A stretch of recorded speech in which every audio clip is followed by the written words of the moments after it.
Watching the Highlight Zone with Wayne 15 Sports Director Glenn Marini. Local sports coverage you can count on.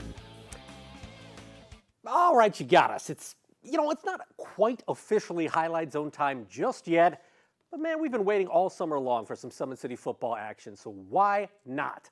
Yeah, it is just scrimmages tonight. First game's next Friday, but this evening serving as the appetizer to next week's main course. And we start things off with a classic clash between two SAC programs as our man Josh Ayan joins us now with your Highlight Zone Game of the Week scrimmage style. Josh. All right, Glenn, oddly enough, tonight's going to be the last time for a while where we'll see two SAC teams go head-to-head. The conference now splitting into two divisions and adding two non-conference games at the start of the season. At Shields Field tonight, however, we start with two SAC teams who hope their season ends at Lucas Oil Stadium. The Chargers, last year's 6A state runner-up, and Dwenger, who looks to be a force now that they're back down in Class 4A this fall. Carroll at Dwenger, it is your Highlight Zone Game of the Week, or Scrimmage of the Week. Carroll coming into the year ranked 5th in the state in 6A for the IFCA coaches poll. Now, as the saying goes, defense wins championships. Here's a pretty positive sign for Carroll. That's Will Jeffries coming up with the INT for Carroll. As for the Chargers offense, pretty quick but efficient day for them. Here's Jimmy Sullivan, Jimmy Football, the spectacular junior, to Jaden Van Pelt, a sophomore, scampering in for a 55-yard score. Van Pelt, maybe a name to keep an eye on throughout this fall. A little bit later, it's Carroll's number 2 offense going to work. Here's Thomas O'Connor with a beauty to Griffin Shaley. That's a 29-yard touchdown. Special name, special number to the Carroll community. Meanwhile, the Saints eventually able to start marching, and it's Ethan Springer, the former Carroll Charger, who finds Carter Minix for a quick touchdown. Minix not done just quite yet, however, as you're going to see Springer connect with Carter Minix one more time. This time, Minix all alone as he scampers in for a 35-yard score. Now, both teams do find the end zone, and afterwards they say it was a good start, but there was still plenty of work to be done. The Carroll's defense, we really came together, and I think we played really, really well. Especially, we've been turning up in practice and becoming more as a unit and playing as one. After our last season, we had a lot of seniors graduate. We just need leadership. I mean, we have everything to have the team going, and I mean, basically just leadership. So I think in this upcoming week, we're just going to work on fundamentals, get everything down. I don't think there's much more that we can do to compare that we haven't already done. It'll be interesting. I think we got it, though. To stay locked in, we need to stay focused if we want to beat them. They're gonna come really hard. So we just need to be ready. We need to be focused. Carroll opens the season next Friday on the road at Hamilton Southeastern, while Dwenger opens at home against Brownsburg. Glenn, take it away. All right, how about Chambers Field? Big summer for senior Tay Johnson, the Northside standout committing to Notre Dame, but he's out for this one and for about another week and a half with a foot injury. Meanwhile, the Legends hosting Hall of Fame coach Bart Curtis, and you know what? The Warsaw Tigers love to run it, but they throw it here. First possession for the Tigers. Drew Sullivan to Eric Pohl down to the 10. They would pound it in 3 plays later for the first touchdown of the game. Northside, right back when they got the football. Their first possession, Dylan Scheibel to Jamari Pearson. We're going to be calling this kid's name quite a bit throughout the course of the season. I do believe it's a touchdown, and Northside feeling good. Now, Northside needs to replace record-setting running back John Tay Lambert. This might be the guy to do it. It's Camden Johnson picking up the first here, as Northside will open at home next week against Northridge, while Warsaw will do it on the road at Michigan City.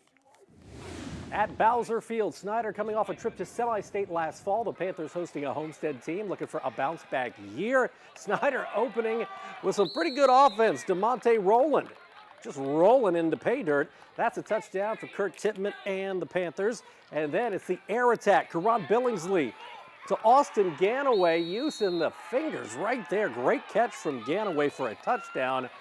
But Homestead would fire back. You're going to see Michael White, the lefty, looking and finding Cale Swager, and he is in the end zone. Great effort from Swager for the touchdown. Later, it's a name we all know and love, Brett Fox with the touchdown. What a weapon he's going to be for Chad Zolman and the Spartans. Homestead is at home against Carmel next week, while Snyder is at Warren Central. At Wayne Stadium, Sherwood Haydock in year 4 leading the Generals. Wayne hosting a Leo squad that went 8-4 last year in Jason Dorfler's first season. Brock Schott recently, earlier this month, visited Alabama and Georgia. That's the kind of talent this tight end is, and the junior showing it off with a 65-yard scamper to the house. He is a matchup problem. Wayne going to the air. They've got one of the best receiving cores in the area. That was 6'3" senior Deontay Williams Jr. Then it's Marcus Cooper again at quarterback to Keyshawn Tolles, another 6'3" receiver for a touchdown. They also have Jacob Sharon. They also have Harold Mack. They're going to be a problem to stop offensively. Leo looking here for Caden Hurst, who committed to the Ohio Bobcats recently. That's a touchdown. Leo opens the season next week at Kokomo, while Crispus Attucks makes its way to Wayne Stadium. At Lewis High School, the Knights in search of state title number 12 this fall. Lewis hosting an up-and-coming Heritage squad. Lewis looking good here. New quarterback Cohen McKenzie this season to Evan Wilkins for a nice pickup offensively for the Knights. Heritage responds. Kobe Meyer hands it to C.J. Barnett, and Barnett, bar none, he's going to be a player for the Patriots. And that up-and-coming Patriots team will open next Friday at Belmont, while Lures is on the road at East Noble. Very likely your highlight zone game of the week there in Kendallville.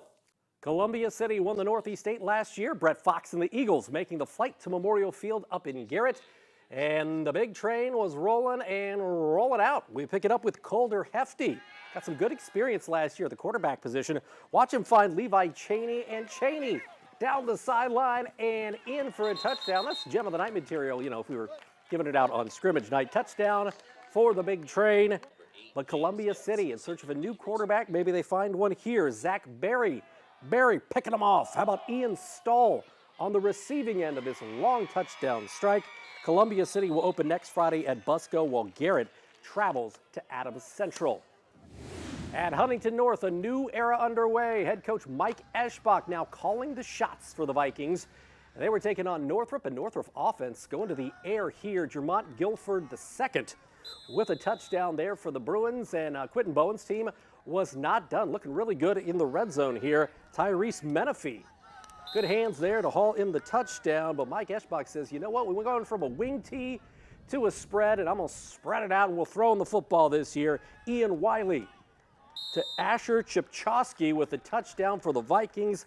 Then it's a little ground and pound for the men of Huntington North. Luke Teusch, we've called his name quite a bit in years past. He gets the touchdown. Northrop's going to open at New Haven next week, while Huntington North hits the road to face Eastbrook. And finally, we're talking baseball. Caps and Nuts up in Lansing. Fort Wayne looking to bounce back after a loss on Thursday. Top of the 5th, this is Jacob Marcy with an RBI single. It made it a 7-2 game, but the Tin Caps trailed, and after that, Mother Nature would open up in the skies. After an hour and 20-minute weather delay, the Caps fall at Lansing in this one. These two set to play again tomorrow at 7:05. I'm Glenn Marini, and that is your local sports report.